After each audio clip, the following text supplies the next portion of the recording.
if you're on the left, your solution is always the most centralized, top-down, we're all in this together, we're an army of one type of thinking. This is how they think. So it's not that surprising that the only solution they can think of for COVID-19 is to lock everybody in their home. Politicians failed to rationally think through a cost-benefit analysis in many ways when implementing these policies. And people who were lazy thinkers would just scream, science, science, science. And you're like, I'm sorry, where's the scientific formula that tells you what policy to put in place? There isn't one. That's nonsense. And the science is very messy on this. In the midst of a pandemic in real time, talking about complex biology, the science doesn't give you a straight answer. It needs to inform your decision making, but so do many other things. This is a multidisciplinary approach that has to happen. And I think lazy policymakers who just wanted to give in to fear and even promote the fear themselves just felt that they should take the most extreme action possible so that they can never be accused of not doing enough.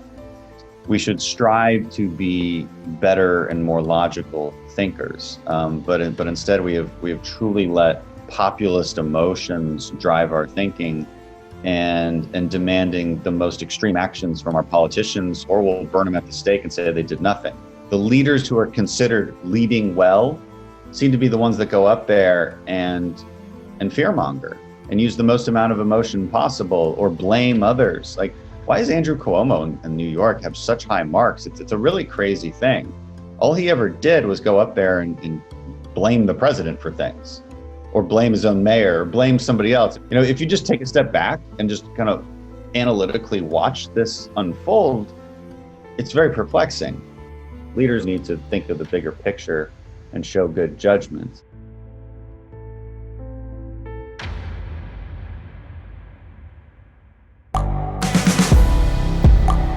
The world is changing. Inspiration is everywhere. It has never been so easy to connect, share, and bring people together. We're learning from others and finding the best in ourselves. Challenging our beliefs, sharing our vulnerability, overcoming our fears, transforming ourselves so we can transform the world. How far can we go? This is London Real. I am Brian Rose. My guest today is...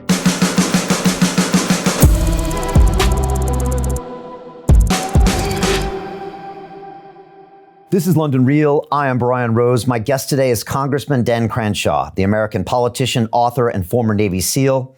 In 2012, during your third deployment with SEAL Team 3, you were hit by an IED explosion in Afghanistan and lost your right eye. After requiring surgery to save your left eye, you went on to complete 2 further tours of duty. For your service, you were awarded 2 Bronze Stars, the Purple Heart, and the Navy Commendation Medal with Valor. In 2018, without any prior political experience or connections, you ran and won the electoral race for the United States House of Representatives in Texas. You've since been appointed to the Homeland Security and Budget Committees. Your new book, Fortitude, American Resilience in the Era of Outrage, is a roadmap for a stronger America, prescribing the antidote to victim culture, trigger warnings, and safe spaces. Congressman Crenshaw, welcome to London Real. Hey, thanks for having me. Hey, great to have you here. Before we get started, I just want to announce that we are streaming now on our brand new Digital Freedom platform, which is a censorship-free, independent broadcasting system that is of the people, by the people, for the people, and it's available exclusively on our website at freedomplatform.tv. Can everybody watching us now please share this link via the sidebar to any and all of your social media channels? Let me just repeat that. Please share this link via the sidebar to all of your social media channels. Just ask your friends and family to give us 15 minutes and then they can decide. Congressman, I pledge to you and everyone watching us that none of this conversation will be edited, censored, removed, or banned, and that anybody in the world can watch the full version of this episode free at freedomplatform.tv/Crenshaw. Thanks to the generous donations of over 34,000 people around the world that we affectionately call the London Real Army. For anybody wanting to become a founding member of the Digital Freedom Platform, they can visit freedomplatform.tv/give to donate and fight with us on the front lines to protect our human rights. At London Real, we've been a platform for free speech since 2011, and Congressman, I'm excited to have have you here today. Maybe we could start, and I could ask you a couple questions about censorship. I know you've been pretty outspoken. You know, we've had a pretty public battle for the past 4 months. On April 6th, we had the second largest YouTube live stream in the world that day, second only to President Trump's coronavirus briefing. And that episode was subsequently deleted and banned 30 minutes later from YouTube. And we've been in a battle for the last 4 months, having another 100 videos deleted. We've been shadow banned and deplatformed from places like LinkedIn, Facebook, Instagram. And, that didn't happen for 9 years. But now when we talk about COVID or things that seem to upset the left, things are dropping. And I've never had this experience before. And I'm just curious what your thoughts are, something like that. You know, these private companies sometimes kind of hide behind their community policies, but I just find they're very subjective sometimes. And I'm curious what you think about censorship and what you see happening out there right now. Yeah, I mean, it's clearly becoming problematic. They hide behind these community standards that are vague and non-objective in every way and can be interpreted a whole number of ways. And it is getting worse, it appears. The left has truly trampled over the fundamentals of liberalism, and unfortunately, liberals haven't noticed. Not enough, anyway. Some have, but not enough. And they'll keep voting in these policies and keep voting in the people that support these policies. We're kind of stuck in America in a sense because of we as free speech absolutists, the left can actually use that against us in the sense that the government can't force a private company to do its bidding with respect to what it posts and what it doesn't post and what it allows and doesn't allow on its platform. I don't know. I do think we have to look at the way these platforms are protected in the sense that they get the best of both worlds as a digital platform and a publishing entity. So that's one line of attack. I don't know how effective it'll end up really being if we can even get to that point where we're passing policy to fix these problems. Deep down, this is a cultural problem, as most problems are. There's only so much that politicians in Washington can really do without infringing on the principles that we're trying to protect in the first place. We have a cultural problem in the West with free speech, in the sense that we're not protecting it dearly the way we used to. When liberal institutions are now no longer protected, like the ACLU, it is now only conservatives that fight for these things. And the general American public has not been educated well on the importance of free speech, the importance of these negative rights that we uphold so dearly. And they're very much willing to say, they kind of shrug their shoulders and say, well, it's common sense. I don't want people saying bad racist things online. And they don't understand how the slippery slope works. And they don't understand that in a free and open society, the most crucial thing is the spirit of free speech, and how quickly that degrades into simply into the subjective labeling of anything you disagree with as some form of hate speech, which in itself isn't defined. And so, when Google and these folks were testifying on the Hill, I said, we may not be able to legally make the argument that you must oblige by the First Amendment, but you certainly have an obligation as an American to live up to the spirit of the First Amendment, and don't force us into this position where we have to find a way to stop what you're doing, and maybe make a legal argument that because these entities have such enormous power over what people see, that they in fact pose a greater threat to free speech than the government itself. And the founders could foresee a lot of things. I don't think they ever foresaw that.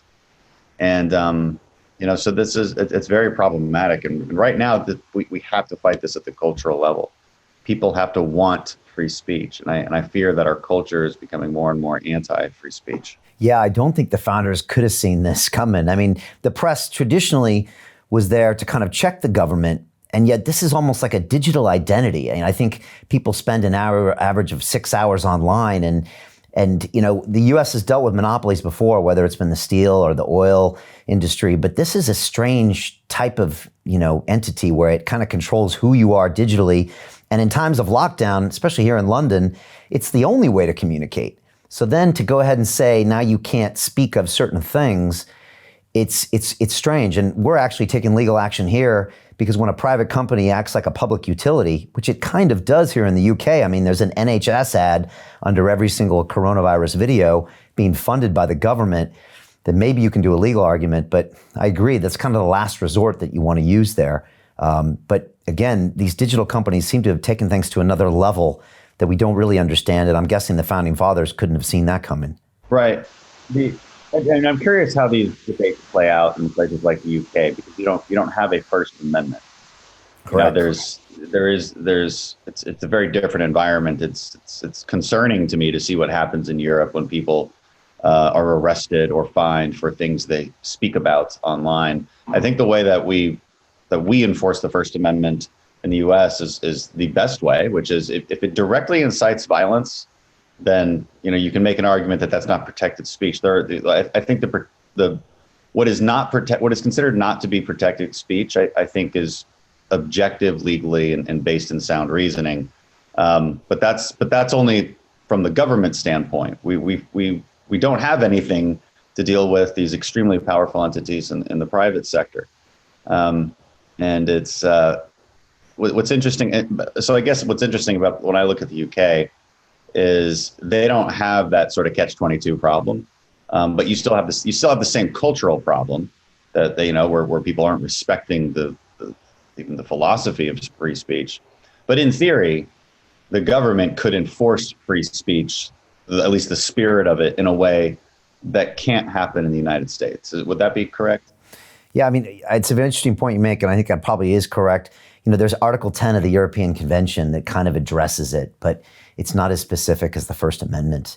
The only thing that's positive here is if you can prove kind of like a local legal precedent, it could affect the way YouTube or Google behaves globally. That's the only possibility, is that a local law could make them change their policy. And there's like a history with the London Stock Exchange, which is a private company. When it acts as a public utility, it has to actually respect certain rights of the public. So that's an angle you might not be able to pursue with the Supreme Court in America, which is something that we're considering, but that's a longer haul. What also is interesting is it seems like a handful of individuals, literally maybe on one hand, between the Dorseys of the world and the Zuckerbergs and the Google founders or Alphabets, they seem to kind of be dictating this policy. And, I've had talks with my community manager at YouTube. I mean, luckily I can have a call with them because we've been partners there, but it seems like a few people are kind of determining policy, and it's an election year, and it just seems, I don't know, it seems like a very few are controlling speech, and that just seems very dangerous. Yeah, it certainly is. I mean, Facebook seems to be the only one that's at least tried to hold the line to an extent. But even obviously, but there's still problems there. Google seems to be the worst culprit, as far as I can tell from people's complaints and what we've seen across the board. Twitter as well, but Twitter is less problematic. I think people give Twitter a bit of an outsized due influence. I think most regular people aren't on Twitter. I think a lot more people are on YouTube and Facebook. I don't think that, I know that just from the data. And so that's where this stuff becomes problematic, where, like you said, taking down videos that are very clearly simply a different opinion.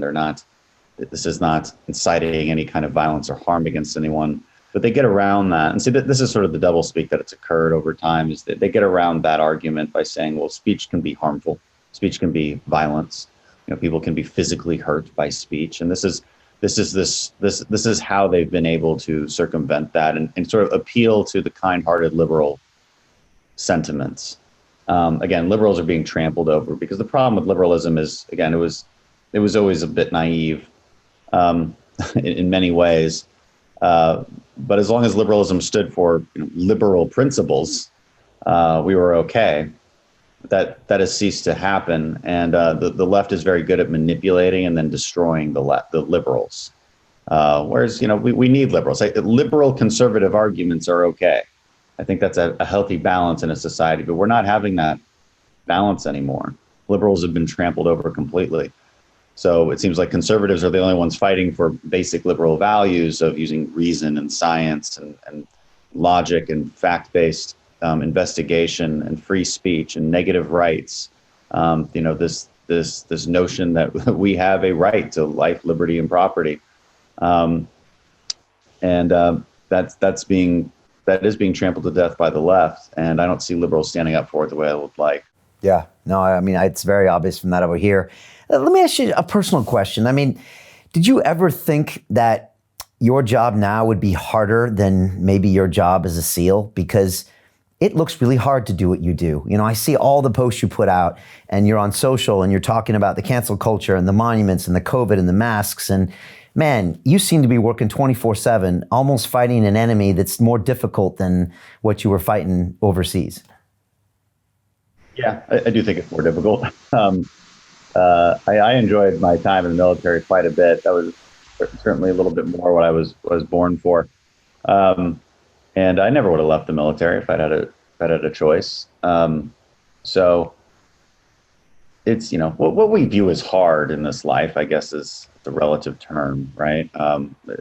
Most people would think that life as a SEAL would definitely be harder, but it depends on what you're good at, right? It depends on your own skill sets and character. But this is definitely difficult. You are fighting a much more widespread enemy.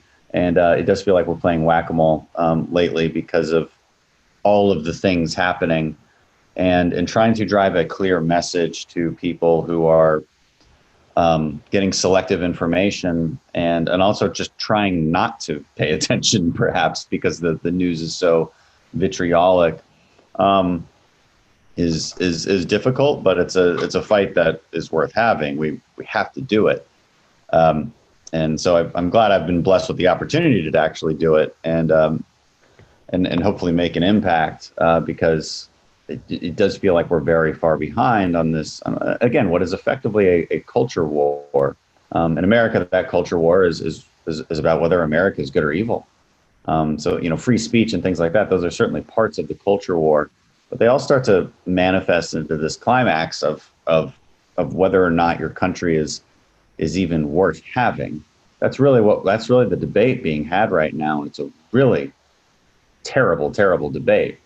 And it's a product of decades of postmodernist Marxist thinking that has infiltrated many institutions here. And the KGB was doing this a very long time ago. I mean, it's not all of them, obviously. Like Marxist ideology is it's tempting for a lot of people, I think. The politics of resentment is tempting for a lot of people. And so it's always been there in the human psyche. We unfortunately let it grow. We let it grow for too long.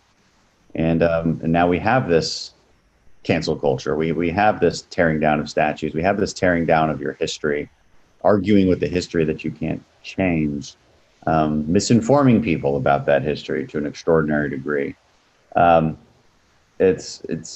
So the job is difficult because you're battling along many, many fronts, all the while trying to get some basic smart legislation done. But all that legislation, that's a product of the culture war. So you have to fight the culture war first.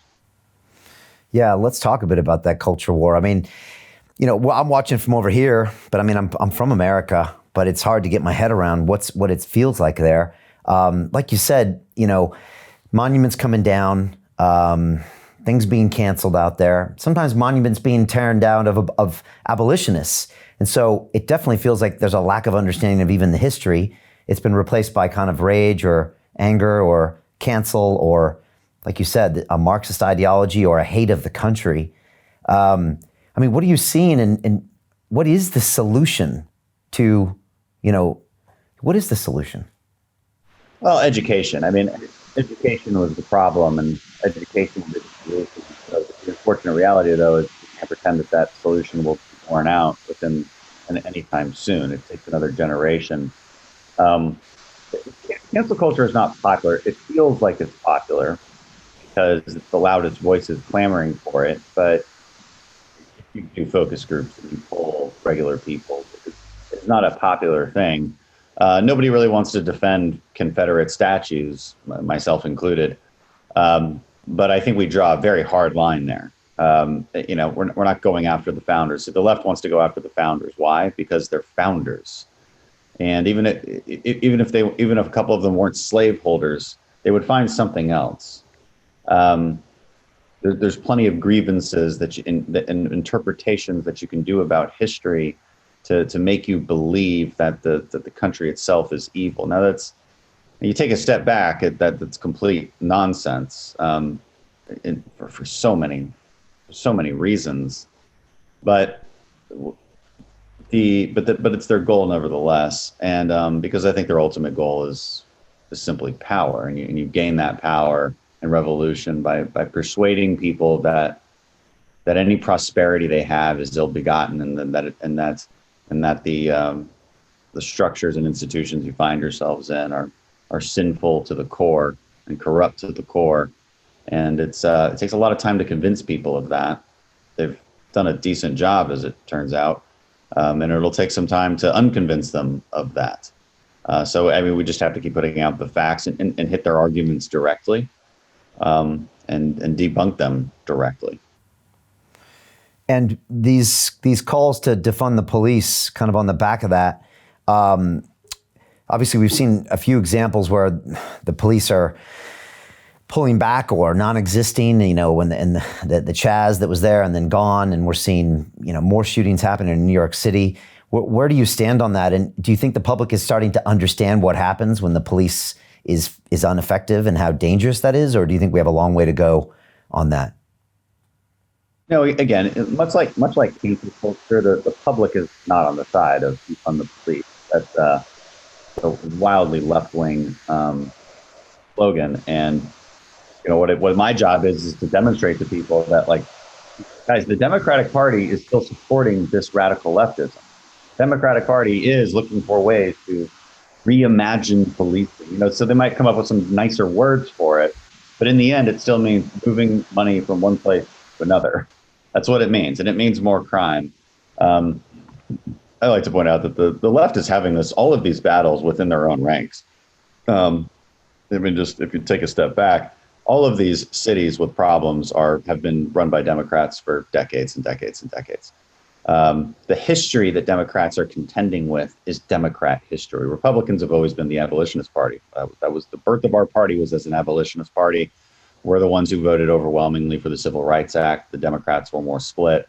We freed journalists after progressives jailed journalists under Woodrow Wilson. All their heroes, their progressive heroes, FDR, Wilson, they're the ones who implemented some of these terrible laws and were deeply racist that Democrats are complaining about today. So, we need to do a better job of demonstrating that to people. We've always been the ones who stood right there, the right place, right? Individual liberties, the content of your character matters. The Democrats swing wildly from one side to the other. They've always been about group identity politics.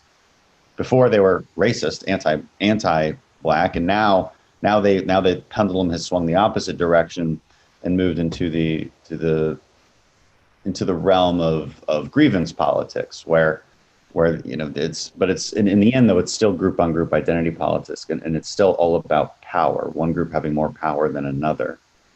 And it's really dangerous, and it's very divisive.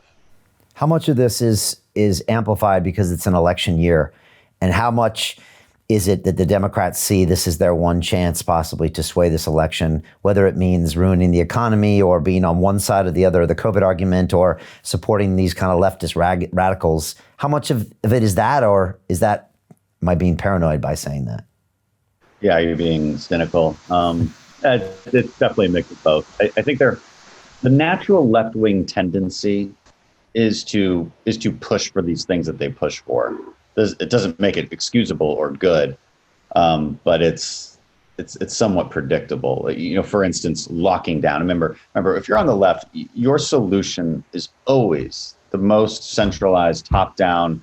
We're all in this together. We're an army of one type of thinking. This is how they think, and across issues. And so it's not that surprising that that the only solution they can think of for COVID-19 is to lock everybody in their home. Really, it's the only solution they ever talk about. Even though that should be like step 150 after we've done a lot of incremental solutions in the meantime. It's a different story a bit, but this is how they think. So it's not surprising that that's how they do it. But the blame game, the finger pointing, this complete ahistorical interpretation of just the last few months of what actually happened and what didn't. That's all political opportunism to a huge extent. They do want to create a sense of chaos and despair before an election, because it doesn't matter who the president is or how much it's the president's fault. When that kind of environment is around you, you tend to vote for the other party, and they know that. And so there's certainly political opportunism happening. Would they even ruin the economy just to win an election? Like, that would be hard for me to believe a few years ago. Yeah, but I have heard the Democrat strategists have been quoted saying that kind of thing, that a sharp economic recovery would be their worst nightmare. So, and every single policy that they want to implement is bad for the economy. It's bad for job growth. It's bad for all of it. So they did delay PPP funding twice unnecessarily, to hold out for petty progressive priorities. So they have done it. All the evidence would point to, yes, they don't want an economic recovery.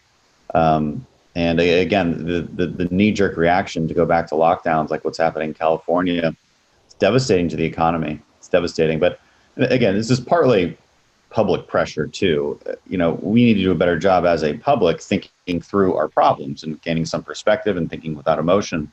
In my book, I dedicate quite a bit of time to these principles of what I call being still in the face of adversity, and that could carry over to a whole number of things, whether it's interviews, getting blown up by a bomb, getting shot at, like across the spectrum.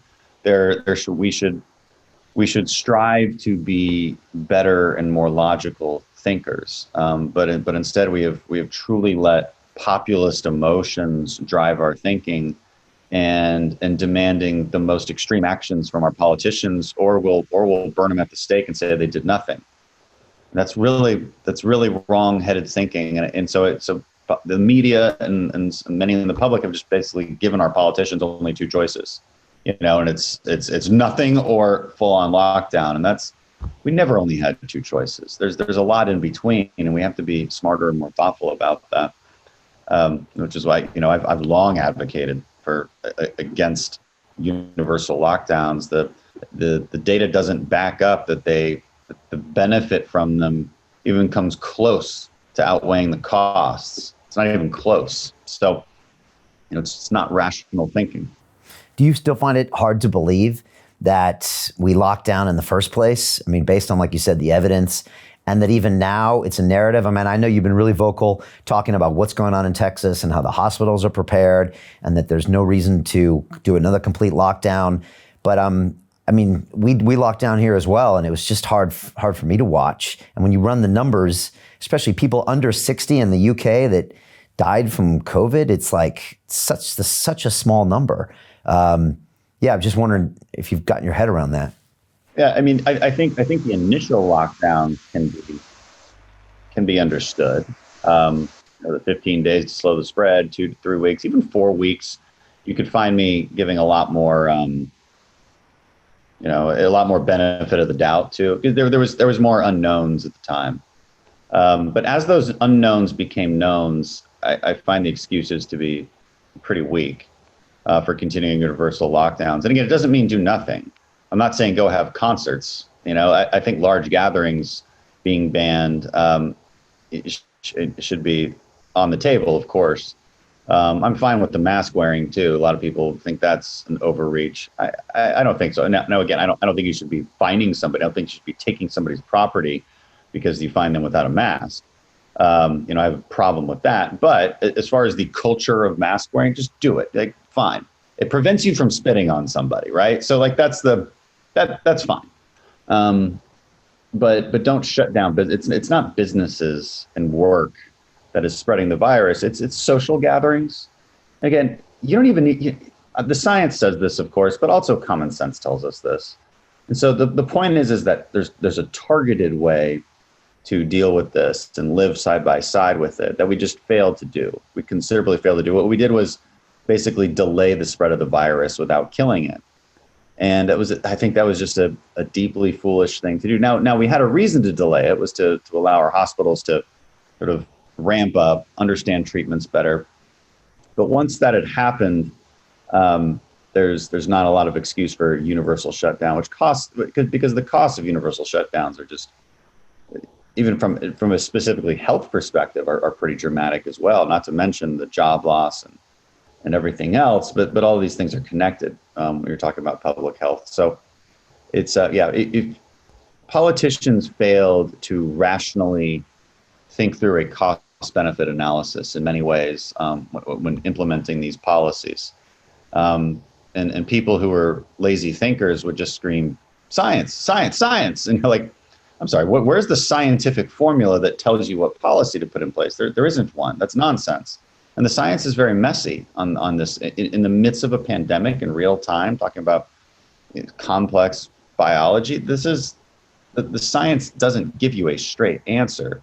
It needs to inform your decision making, but so do many other things. This is a multidisciplinary approach that has to happen.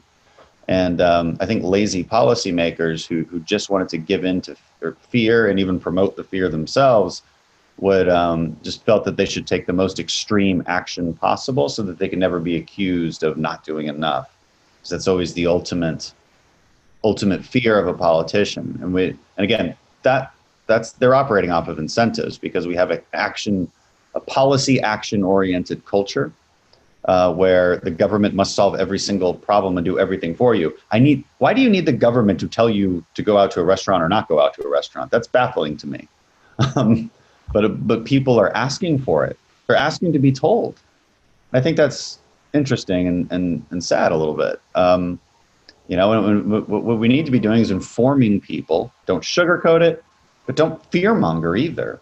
Inform people, give them the tools, tell them what their risk is. I mean, and then move forward with that. Which kind of comes back to your book a bit. I mean, it kind of goes back to that concept of fortitude, where you kind of want everyone to, like you said, pause, take a deep breath, go into the fear, and I don't know, become more resilient is what you're asking for, right? Yeah, and one thing, one of the chapters in my book is about heroes, and who is your hero? And I talk about hero archetypes and sort of I think archetype is the right thing to use as opposed to people. I don't like using examples of great men, because they always have flaws. And again, like it's kind of like the founders. Our founders were heroes, but they had flaws. We built statues and monuments to them and memorialize them because of their heroic attributes. But we don't necessarily ignore their flaws. We're not worshiping them like they're Jesus. Jesus is the only perfect man. But there is nobody else who's perfect. Okay, so an hero archetype is the important thing that I think strive for. And hero archetypes are in our movies, they're in our pop culture, they're in our stories. Again, the only real example of one is Jesus, a perfect person. But other than that, every other person is far from perfect. So we need to use archetypes. And what we've done as a culture is flipped our archetypes on their heads. So instead of the Superman, always good judgment, always doing the right thing, always saving the right person, always reacting just the right way, confronting adversity with grace and grit. Now it's totally the opposite. Now Superman needs to be a victim. Otherwise, we would never worship. We would never look up to that person. So it's victimhood has been elevated above all other virtues, and that's very problematic. And it also perhaps explains what we're seeing now, where the leaders who are considered leading well seem to be the ones that go up there and fearmonger and use the most amount of emotion possible or blame others. Like, why does Andrew Cuomo in New York have such high marks? It's a really crazy thing. All he ever did was go up there and blame the president for things, or blame his own mayor, or blame somebody else. It was if you just take a step back and just kind of analytically watch this unfold, it's very perplexing. Like why is this type of behavior considered good? And so the person who is most compassionate, most emotional, most empathetic is elevated above somebody who gets up there and is more reasoned, and gives you the costs and the benefits, and maybe tells you, and maybe doesn't coddle to the fear. And I think that's problematic. I think we should not want leaders who are going up and saying we're in a disaster right now, but then people think, well, that one's taking it seriously. I'm with them because I feel like it's a disaster too. But wait a second, did you notice they didn't provide any solutions or actually give us a way forward? Did anybody notice that? I hear Biden chirping all day long on Twitter. We didn't, and he keeps saying over and over again, it didn't have to be this way. It could have been better. It's just like, it's a very populist sentiment. Like people kind of feel that way because you always feel like it could be better. You want somebody to blame, but it's also very dishonest and destructive, because again, an analytical person would look at what Biden is saying and think, well, you didn't offer any solutions different. Like there was no point in time, Biden, where you said Trump is doing this, but right now I would be doing this. So that's a fair criticism. If you can look back in time and say, hey, there was a fork in the road, you guys went left, we should have gone right, and I said it back then, that's a fair criticism. Now, the only actual example of that would be January 31st, when President Trump stopped travel from China, or restricted travel from China. Everybody would have done the opposite on the Democrat side. They would have done the opposite. So that's actually the only time where we know for sure that the other side would have done something totally differently, and it would have been a very bad decision. Luckily, they were not in charge. It doesn't mean that President Trump shouldn't have done other things differently. I think he should have blocked off travel from Europe, a week earlier, and really blocked that travel. He didn't, but also nobody was telling him to. And when he did restrict even some travel from Europe, again, he was ridiculed in the press for it. So, we've lost the ability to have analytical, unemotional conversations. And not only that, but when people try, they're diminished. And the people who coddle to fear and I think perpetuate the outrage more, they're elevated as something good. And so this gets back into a deeper cultural conversation about hero archetypes and why are we viewing heroes in the wrong way. And when I grew up, the hero was someone who went through adversity and thrived, and the victim was never the hero in my day. I mean, I'm 49. And so I'm just wondering, when did that switch and why did that switch? Because it's very obvious now that the victim and the person that was wronged is now this hero, even when they haven't actually done anything except been offended or been victimized. They've shown no resilience and no fortitude. How did that change and why did that change? Is it because of all this underlying cutting away the culture and the Marxism? I don't know. I don't explore the origins of outrage culture that much in my book. The book each chapter is a lesson in how to be more mentally resilient and be that hero you want to be. And so the entire reason I even write about hero archetypes was and I think it's the first, it's not quite the first chapter, but it's the second chapter. It's because you have to envision what you should be, and then you work towards getting there. And basically every other chapter after that is different lessons, whether it's be still, or don't live with a plan B in mind, or learn the proper sense of shame and sense of duty, do something hard every day. All of these are lessons that help you get to that vision of yourself, the right hero archetype. And so I didn't spend a lot of time trying to do a historical analysis of where it came from. And also because I think a lot of books have already done that. But victimhood culture, God, I mean, just off the top of my head, where does it come from? It has been around a long time. Again, Marxism is victimhood culture. It's just a class struggle. What's happened since the 60s in America is that Marxism, because we had a well-off working class that had no desire to revolutionize the whole system, new left thinkers like Herbert Marcuse brought in identity politics into the mix, because they need to find aggrieved groups. And then what they've done over decades and decades and decades is one, make sure you never solve that group's problems. That's what's really gross about what they do. But also keep telling them that it's the system, it's the institutions, it's the country as a whole that is keeping you down. You can never succeed. You can never, no matter what you do, you can't succeed. So they're always under their thumb, and it creates resentment, and it creates group identity politics. That's manifested over time, unfortunately. So that's been there a long time, I think. But I think the parents, the people of the 60s had kids, millennials, and I think they've broken through the cultural wall of Americanism. They've broken through that in a way that they have not succeeded in the past. That's the scary part. You know, when I think of leadership, I usually think of Jocko Willink and his concept of extreme ownership. And I think of him in the field and, you know, that video he has there where he says good to all these crazy things happening, and he doesn't get emotional and he doesn't react, right? I know you know Jocko, and you've been on his show a few times, and I first heard about you before you became a congressman on that show. And I'd like to, and I think in the field as a SEAL, that's the kind of leader you want, and that's the kind of leader that keeps you alive. And which makes me wonder, you know, in the core as a human, you must respond to that type of leader, because that's the one that keeps your tribe alive out in the wild, wherever you are.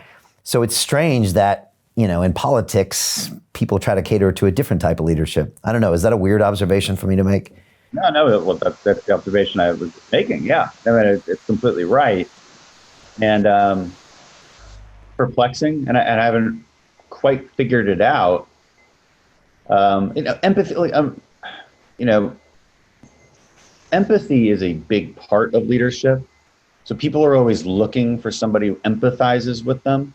So that's part of it. And if you show fear as a leader, and you express, I think, you know, what am I seeing these days? I guess express, what's the right word? I don't know, like a sense of chaos, right? Like kind of hair on fire rhetoric. Like we're on the precipice of, you get on a press conference and you say we're on the precipice of disaster, you know, because I was criticizing, you know, local leaders who would say things like that. And then I'd get criticized back, like, you know, how dare you? You know, I'm like, what do you mean, how dare I? Why would you ever want a leader in a hard situation to speak like that? You want somebody who's steadfast, who's calm, doesn't use excessive language like this, because it's not useful. It might make you feel like they empathize with you because you're a little scared, and they're scared, and they're expressing fear and emotion, and you feel that fear and emotion, and so you're drawn to them. So that's why it happens, because again, people feel emotional connections, and leaders need to have that emotional connection, but leaders also need to think of the bigger picture and show good judgment. Riling people up is not good. I can't believe I have to say that, but I do have to say that. Yeah. Do you ever think about your reaction to, you know, the Saturday Night Live skit where a lot of people would have been the victim? You know, a lot of people could have turned that into a big media scare, and how dare they? But I saw your interviews after that, and you weren't that way. You kind of had that fortitude, and that probably got you invited on the show, and that probably led to a lot of things. Do you ever deconstruct that situation? And am I right in making that observation? Yeah. I analyzed that whole thing in the book, on the chapter called A Sense of Shame, because my analysis of the word shame in our current culture is that we do it wrong. We do it wrong on a cultural level as far as shaming others, and we do it wrong on a personal micro level. So on a cultural level, that's how the Saturday Night Live skit plays into it, because you could have easily seen that move in a different direction where we shame them excessively and play that aggrieved victim. And that would have been the normal track for things, but we didn't do that, and therefore they allowed me on the show and we made something good out of it. Now, they definitely wouldn't have done that if I had. To continue watching the rest of the episode for free, visit our website londonreal.tv or click the link in the description below.